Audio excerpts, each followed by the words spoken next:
Sur le traditionnel pavé, ça c'est quelque chose de classique, mais des choses qui sont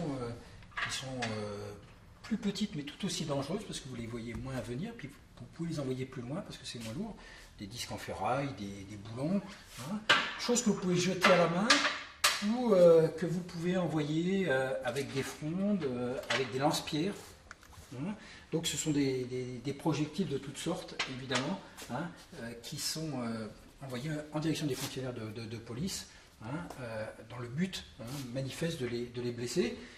Vous avez ici une visière de casque de maintien de l'ordre qu'arborent nos fonctionnaires de police. Et vous voyez, cette visière a été cassée par un projectile lors d'une manifestation sur la loi de travail. Donc ça veut dire que le fonctionnaire n'aurait pas eu sa visière rabaissée. Je peux vous assurer qu'il aurait été très grièvement blessé. Voilà. Il y a aussi des choses qui sont moins spectaculaires, mais qui sont au moins tout aussi dangereuses. Vous voyez, c'est ces petites bouteilles-là, qui contiennent des liquides corrosifs, qu'on jette sur les fonctionnaires de police. Des bouteilles de bière qui sont remplies, là aussi, de produits, notamment de produits inflammables. Et puis des choses qui, on va dire, sont peut-être moins dangereuses pour l'intégrité physique, mais qui sont très incapacitantes pour les fonctionnaires de police, sont par exemple ce genre d'engin. C'est tout simplement une ampoule qui a été vidée et dans laquelle on met une matière, en l'occurrence c'était de la peinture. On jette sur les forces de l'ordre de manière à obscurcir leur vision au niveau des visières des casques. Et puis ceci qui a une double fonction, au-delà du fait d'être un extincteur. Ces extincteurs sont vidés de leur substance et remplis de peinture à l'intérieur, ce qui permet à distance d'envoyer de la peinture sur les fonctionnaires de police, sur les véhicules, voire sur les façades d'établissements. La mairie de Nantes a eu plusieurs fois à subir les assauts avec ce type d'extincteur dont la vocation est détournée. Et puis une fois que c'est vide, évidemment, ça sert de projectile, ça permet de casser une vitrine assez facilement. Il y a des boucliers aussi. Alors, ça, c'est le matériel qui sert à porter atteinte aux fonctionnaires de police.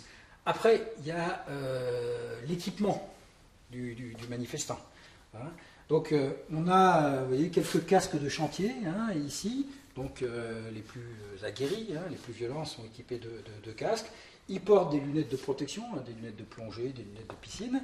Et puis, des dispositifs contre les gaz lacrymogènes, dispositifs artisanaux mais assez efficaces qui leur permettent de résister aux gaz lacrymogènes quand on en fait usage, et donc de rester sur le terrain et de ne pas reculer face à l'envoi de gaz lacrymogènes. Et puis, vous avez là sur le mannequin, évidemment, le KENR qui équipe les plus radicaux d'entre eux, notamment les Black Blocs, les gants, là aussi pour éviter de laisser des traces papillaires sur des objets qui sont manipulés.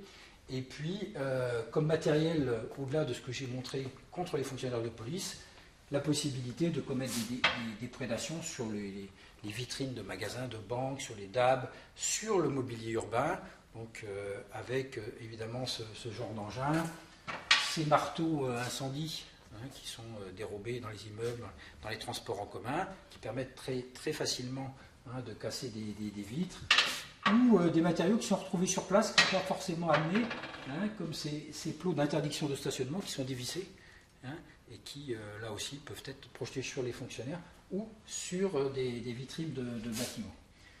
Et puis, comme matériel de protection, ils ont des boucliers. Alors, ce n'est pas les mêmes boucliers que nos fonctionnaires, mais toute chose peut servir de bouclier. Vous voyez, on a un petit bouclier artisanal. En fait, c'est une poêle à frire dont le manche a été recourbé, qui permet de s'assurer une petite protection. Et puis, vous avez des modèles plus grands. Ce sont des panneaux de signalisation qui ont été reconvertis. Vous voyez, on les équipe, on passe en dedans et on a un bouclier qui est assez efficace contre les forces de police.